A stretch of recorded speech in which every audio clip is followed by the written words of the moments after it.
सब जातिवाद फैला रहे हैं, तो इसमें क्या कुछ कहोगे? क्योंकि बार बार बोला जाता है राजकुमार सैनी जातिवाद फैला रहे हैं।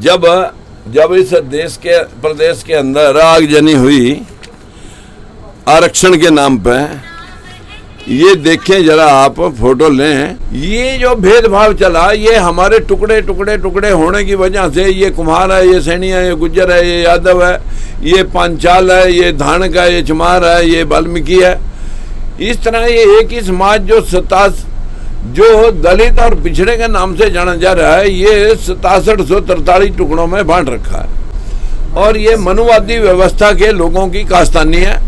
अब तो सरसंघ चालक भी कह रहा है जातियां ब्राह्मणों ने बनाई, ये कोई भगवान की बनाई हुई नहीं है। और 4 वर्णों में बांट दिया, ब्राह्मण, क्षत्रिय, वैश्य और शूद्र। 3 वर्ण अपने पास रख लिए। जो मोस्ट इंटेलिजेंट चलाक लोग थे वो ब्राह्मण बन गए, शिक्षा दीक्षा पूजा पाठ, और जो हट्टे कट्टे लोग थे उनको हाथ में लठ दे दिया तुम राज करो, और जो मोटे ताजे पढ़े लिखे थे उनको कह दिया व्यापार करो, और यहाँ के भारत के मूल निवासी सारे के सारे हमारी सेवा करेंगे। और इनको पढ़ने लिखने से दूर रख के जंगलों में और इनके मुंह के आगा हंडी पुच्छे झाड़ बांध करके ऐसी व्यवस्था बना दी कि कोई शुद्ध अगर पढ़ेगा तो उसके कानों में बंगला हुआ शीशा डाल दो। ये दुर्गा बना दी, उसमें सरस्वती बना दी, लक्ष्मी बना दी। ये सारी दुर्गाएं लक्ष्मियां की पूजा में इस समाज को जोड़ करके रखा। अगर दुर्गा पूजा या सरस्वती पूजा या लक्ष्मी पूजा से धन और सरस्वती पूजा से ज्ञान और लक्ष्मी पूजा से धन अगर मिलता तो सारा धन भारत में होना चाहिए था। फिर America, Canada, Australia, German, Japan, चीन, रूस में तो कहीं कुछ होना ही नहीं चाहिए था। सारा देश धर्म की फीम के अंदर इस तरीके से जोत लिया, इनको बना दिया बैल, ढोल, गवार, शूद्र, पशु, नारी, सकल ताड़ना के अधिकारी के जैसे ढोल को पीट के काम लिया जाए, इन मूर्खों को पीट के काम लिया जा सकता है, शूद्रों को, नारी को और पशुओं को। लेकिन जो धर्म किसी को नीच और अपने आप को श्रेष्ठ बनाता वो धर्म नहीं, धंधा है। हरियाणा और हरियाणा चल देखने वाले सारे दर्शकों ने मंजीत कोत के राम राम। राजकुमार सैनी जी है जो लोकतंत्र सुरक्षा पार्टी प्रमुख और पूर्व सांसद रह चुके हैं और अभी बातचीत करेंगे। एक मुहिम छेड़ रहे हैं, दौरा निकाल रहे हैं कि क्या इस दौरे का मुख्य उद्देश्य है, क्या कुछ लेकर चल रहे हैं, तो बातचीत करांगे। सैनी साहब राम राम। नमस्कार। सैनी साहब, इसका क्या लक्ष्य है जो आप? साथियों, ये लोकतंत्र सुरक्षा पार्टी एक पार्टी नहीं, एक मिशन है। और जो देश के अंदर कामगार समाज थे जिसको SC, ST, OBC और माइनॉरिटी के नाम से हम जानते हैं, ये समाज जो है ना लोगों ने बड़े लोगों ने लूट लिए। जिस प्रकार से इनकी संख्या थी, ये 85% लोग हैं, अभी 52% लोगों का हिस्सा सिर्फ 11% मिला, 41 हिस्से इनके लूट लिए। और ऐसे ही शेड्यूल कास्ट जिनकी संख्या 23% है, 22.5% रिजर्वेशन है, उनको 12 हिस्से मिले, और मुसलमान की 10% संख्या है, उसको अभी 2 मिले। 85% लोग हैं, 10% उनका हिस्सा टोटल मिला करके तीनों का 25% है, और 15% लोग हैं हिस्से पर काबिज हैं 75%। ये जो भेदभाव चला ये हमारे टुकड़े टुकड़े टुकड़े होने की वजह से, ये कुम्हार है, ये सैनी है, ये गुज्जर है, ये यादव है, ये पांचाल है, ये धानक है, ये चमार है, ये वाल्मीकि है, इस तरह ये एक ही समाज जो दलित और पिछड़े के नाम से जाना जा रहा है, ये 6743 टुकड़ों में बांट रखा है और ये मनुवादी व्यवस्था के लोगों की कास्तानी है। अब तो सरसंघ चालक भी कह रहा है जातियां ब्राह्मणों ने बनाई, ये कोई भगवान की बनाई हुई नहीं है।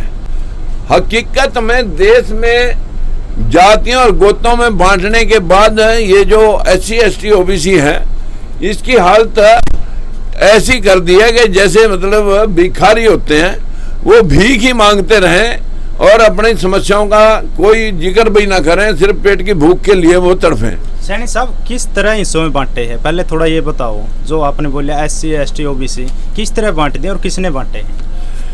ये व्यवस्था 4000 साल से यूरेशियन सभ्यता, आर्यन सभ्यता इस देश के अंदर आई, वहाँ अकाल पड़ा, यहाँ धन धान्य से संपन्न सिंधु घाटी की सभ्यता पे वो शरणार्थी बन के आए।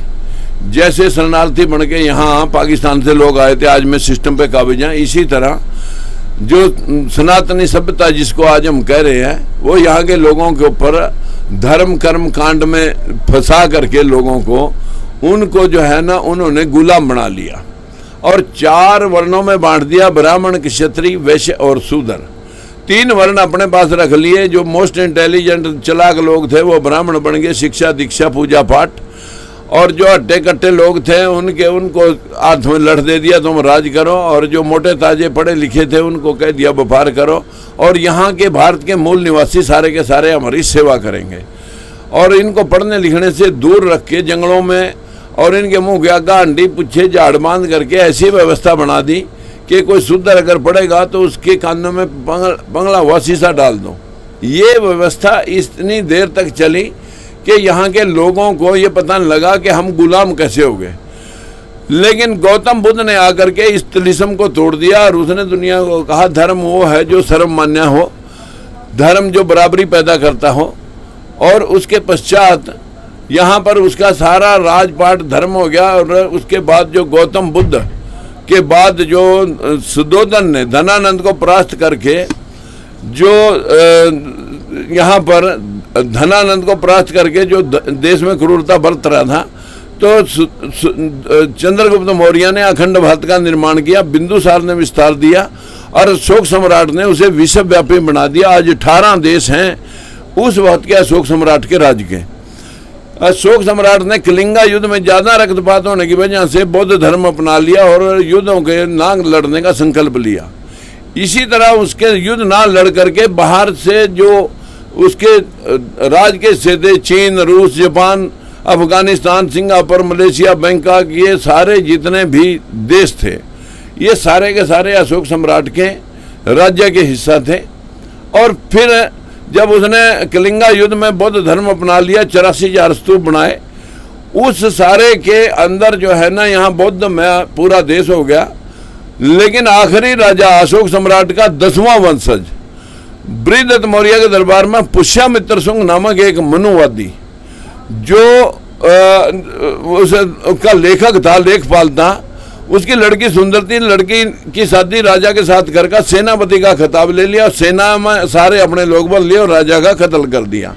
फिर उसे डर लगा कि यहाँ मगध के अंदर कहीं विद्रोह ना फैल जाए, वहां से राजधानी 2200 साल पहले 184 ईसा पूर्व ये जो अयोध्या बसाई सकेत नगर के साथ। उसके बाद यहाँ का उसने कहा मैं भगवान राम विष्णु का अवतार इन दुष्टों का राज खत्म करने के लिए आया, जिसे सारा विश्व एक साम्राज्य अशोक सम्राट का सबसे धन धान्य से और नम्रता से बुद्ध में हुआ बड़ा था, उसको ये दुष्टों का राज बता रहे। और यहाँ आकर के उसने सारे बौद्ध कत्ल कर दिए, बाकी बचे वो देशों में भाग गए। जहाँ जहाँ बुद्ध गए वहीं वहीं बुद्धि गई। आज जापान 100% बुद्धिस्ट कंट्री है। सारी टेक्नोलॉजी दुनिया के अंदर अगर है तो वो सारी जापान की, जो 70% टेक्नोलॉजी दुनिया के अंदर जापान की है। इस तरह व्यवस्था में जहाँ जहाँ मनुवाद रहा है, यहाँ देवी देवताओं की इतनी फोटोआं गढ़ के रख दी उन्होंने बुद्ध शिवालय में, जो बुद्ध शिवालय खाली हुए थे, दुर्गा बना दी, उसमें सरस्वती बना दी, लक्ष्मी बना दी। ये सारी दुर्गाएं लक्ष्मियाँ की पूजा में इस समाज को जोड़ करके रखा। अगर दुर्गा पूजा या सरस्वती पूजा या लक्ष्मी पूजा से धन और सरस्वती पूजा से ज्ञान और लक्ष्मी पूजा से धन अगर मिलता तो सारा धन भारत में होना चाहिए था।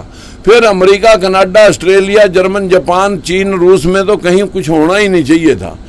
सारा देश धर्म की फीम के अंदर इस तरीके से जोत लिया, इनको बना दिया बैल, ढोल, गवार, शूद्र, पशु, नारी, सकल ताड़ना के अधिकारी के जैसे ढोल को पीट के काम लिया जाए, इन मूर्खों को पीट के काम लिया जा सकता है, शूद्रों को, नारी को और पशुओं को।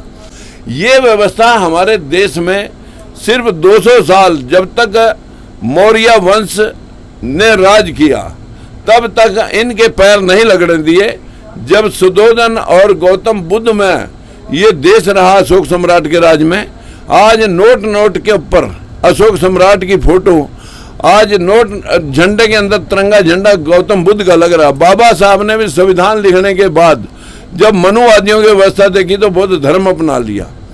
आज देश में जहां दुनिया के अंदर 100 कंट्री बुद्ध की उस विचारधारा से प्रेरित हैं कि जहां समानता बराबरी की बात है, लेकिन जो धर्म किसी को नीच और अपने आप को श्रेष्ठ बनाता वो धर्म नहीं धंधा है। इसी तरह मैं कह सकता हूं कि व्यवस्था आज देश के अंदर हमारी गरीबी का मूल कारण है अंधविश्वास। अंधविश्वास की वजह से ये 85 लोग बैल बने हुए हैं। इनको अभी तक यही पता नहीं लगा कि संविधान की वोट से हमें राज लेकर के इस देश के सिस्टम को सुधारना था। सैनी साहब, आप राजनीतिक आदमी हो, आप SC ST और OBC को साथ में लेकर चल रहे हो, जर्नल से इतनी नफरत क्यों? कुछ लोग बोल रहे हैं कि सैनी साहब है जो सैनी साहब जातिवाद फैला रहे हैं, तो इसमें क्या कुछ कहोगे? क्योंकि बार बार बोला जाता है राजकुमार सैनी जातिवाद फैला रहे हैं। जब इस देश के प्रदेश के अंदर आगजनी हुई आरक्षण के नाम पे, ये देखें जरा आप फोटो लें, इसमें 68,000 नौकरियां, जिन लोगों के 5 मुख्यमंत्री रहे हैं उनकी 28% नौकरी तो ये है। और सुप्रीम हाई कोर्ट ने जब पूछा था 69,000 लोगों ने अपनी जात छुपा ली थी। जब हाई कोर्ट ने कहा इनको डिसमिस करो तो सारे जाति उसी जाति के लोग निकले। ये व्यवस्था तो जातिवाद तो उन्होंने फैलाया जिन लोगों ने राज किया। हमारे को 11% पे पहुंचा दिया 52 से, अपने आप 10% से 50% पे काबिज हो गए। 90% लोगों की नौकरी 50 और 10% लोगों की नौकरी 50। यही भेदभाव जो है ना आज मनुवादी व्यवस्था के लोग कर रहे हैं। हमारे देश के अंदर पूरे सिस्टम को अगर समझेंगे तो आज जाति की बात अगर कोई ब्राह्मण की करेंगे, ब्राह्मण जो नौकरी कर रहा या कोई खेती कर रहा या कोई और कुछ कर रहा, तेल नहीं पुआया इन्होंने, तेल पुआ लिया गाड़ी खड़ी मारी पीछे। जो लोग खेती कर रहे, मजदूरी कर रहे या कोई कारोबार कर रहे, हमारा उनसे कोई सरोकार नहीं है। हमारा सरोकार सिर्फ उन लोगों से है जो अंधविश्वास फैलाकर अपनी रोटियां सेक रहे, दूसरों को मूर्ख बना रहे।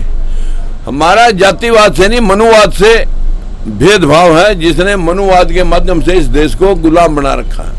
और क्या कुछ लोगों को जागृत कर रहे हो आप इस यात्रा के दौरान? आप सभी भाइयों से मेरी हाथ जोड़ कर अपील है, आपके चैनल के माध्यम से प्रार्थना करूंगा कि यदि आप चाहते हैं कि हमारे हिस्से हमें मिले तो हमें अंधविश्वास छोड़ करके धर्म की फीम से हट करके अपने हितों के लिए लड़ना होगा।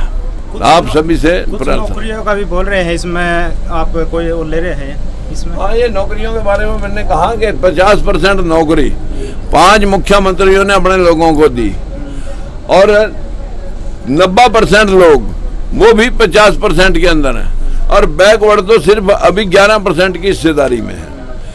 तो ये भेदभाव जो हुआ है ये बहुत ज़्यादा जो है ना लोगों को नीच बना गया और उनका शोषण कर गया। सैनी साहब, पहले भी आप सरकार में थे, उस टाइम क्यों नहीं आपने ये आवाज़ उठाई? क्यों आपने पहले उस टाइम नहीं लगा कि शोषण हो रहा है? आवाज़ उठाना किसको कहते हैं? मैंने बंसीलाल की सरकार में 2.5 साल के बाद जब विरोध किया तो पार्टी से निकला, मंत्री पद गया, MLA-शिप गई। हमने जब बंसीलाल ने हमें हटा दिया तो हमने बंसीलाल हटा दिया। 3200 मास्टरों के ऊपर जो 10 साल की जेल काट के चौटाला आया है वो भी विरोध हमारा था। और अब बीजेपी 80 से जो 40 पर पिचाई थी वो भी विरोध हमारा था। अब आपने नाक सुने आपके कानों में रुई हो, मेरे पास क्या लाज है? हम तो विरोध जब हमारा बाप भी राज में बैठा हो और किसी के साथ ठगी कर रहा हो, हम उसके खिलाफ भी झंडा उठाते हैं। और अब सैनी साहब का क्या बड़ा प्लान चल रहा है? अभी ये रथ यात्रा चल रही है, पानीपत से 5 तारीख को स्टार्ट हुई थी और पूरे हरियाणा प्रांत में घूम करके ये जो है ना सबको जन जागरण अभियान के तहत उनको समझाएगी कि धर्म की फीम छोड़ो और हकों के लिए संविधान पढ़ो। मनोहर लाल खट्टर जी बोल रहे हैं कि हम निष्पक्ष नौकरियां दे रहे हैं, उसके बावजूद भी कहीं कर्मचारी बैठे हैं। 16 चेयरमैन मनोहर लाल जी ने अपनी जात के बनाए रहे हैं और उसमें भेदभाव उसका है नहीं। अपनी जात के 16 चेयरमैन बना रखे और भेदभाव करता नहीं। कल भी एक न्यूज आ रही थी कि कोई पर्ची लेकर बीजेपी का नेता गया तो खट्टर साहब ने पाट दी, निष्पक्ष काम होगा सारा, बिना खर्ची बिना पर्ची के। क्या कुछ कहोगे इसमें? यहाँ जो है ना 50-50 लाख की जो गोलन जो है ना यहाँ का, वो अभी वीडियो ऑडियो आपके पास ही पड़ी होगी, सौदे होते हैं पहला, पूरे देश की माइनिंग जो है ना इस प्रकार से कर ली गई कि जहां सरकारी खजाने में जीरो जाए न जाए, लेकिन इनके नेताओं के पास सब कुछ चला जाए। सैनी साहब, ये तलमंडी राणा में एयरपोर्ट की वजह से रास्ता बंद कर दिया, इसके लिए क्या क्या होगा? कई गांवों के लोग देखिए बहुत सारे गांवों के लोग बैठे, मेरे को अभी उसके बारे में पूरी जा करके सुनूंगा कि क्या मांग है, लेकिन हकीकत में सरकार जो है लोगों को लुभावने वादे देती है। 2 करोड़ नौकरियों के दिए, 1.5 गुना समर्थन मूल्य देने का, किसानों की डबल आमदन करने का, महंगाई खत्म करने का, भ्रष्टाचार खत्म करने का बड़े भारी मतलब वायदे दिए गए थे। 400 वाला सिलेंडर 1100 का, 55 वाला पेट्रोल 110 का, महंगाई चरम पर है, आमदनी वो भी घट गई है। आज जीडीपी 2.5% है, 9% से घटकर 2.5 पे आ गई है। नीरव मोदी जिस तरह भाग गया, कहीं अडानी भाग गया, तो देश को जो है ना कटोरा लेके बाहर घूमना पड़ेगा। और एक सैनी साहब ये फैमिली आईडी चला दी है, किसी का बीपीएल राशन कार्ड कट गया, गरीब आदमी था, ये चक्कर काटने लग रहे, कागज उठाए फिर सारा परिवार लाइन में लग रहा है। देखिए उनका ठेका है, उनके पास ये ठेका है कि चर्चिल ने, जो मैंने कहा था कि चर्चिल ने लोगों को डेमोन्स्ट्रेशन दिखाया था कि जनता को फकीर बना दो और 10 आदमियों अमीर बना दो, उनसे दाने लेगा, उनको खिलाएंगे तो वो समस्याएं नहीं पूछेंगे, सिर्फ जिंदा रहने के लिए दाने मांगेंगे। उसने एक कबूतर के पंख उखाड़ करके फिर नीचे धरती पे छोड़ दिया, जब उड़ने लायक नहीं रहा, 4 दाने डाल दिए, फिर आगे 4 दाने डाल दिए, कबूतर उसके पीछे पीछे, जो फड़फड़ाना था वो भूल गया। जनता का यही हाल है। धन्यवाद सैनी साहब। ओके, तो बातचीत करी है, यात्रा निकाल रहे हैं लोकतंत्र सुरक्षा पार्टी के प्रमुख है राजकुमार सैनी जी, इनसे बातचीत तो किस तरह का के लगे आपने एक सभ्य कमेंट के जरिए अपनी राय रखनी। तब तक के लिए जय हिंद, वंदे मातरम।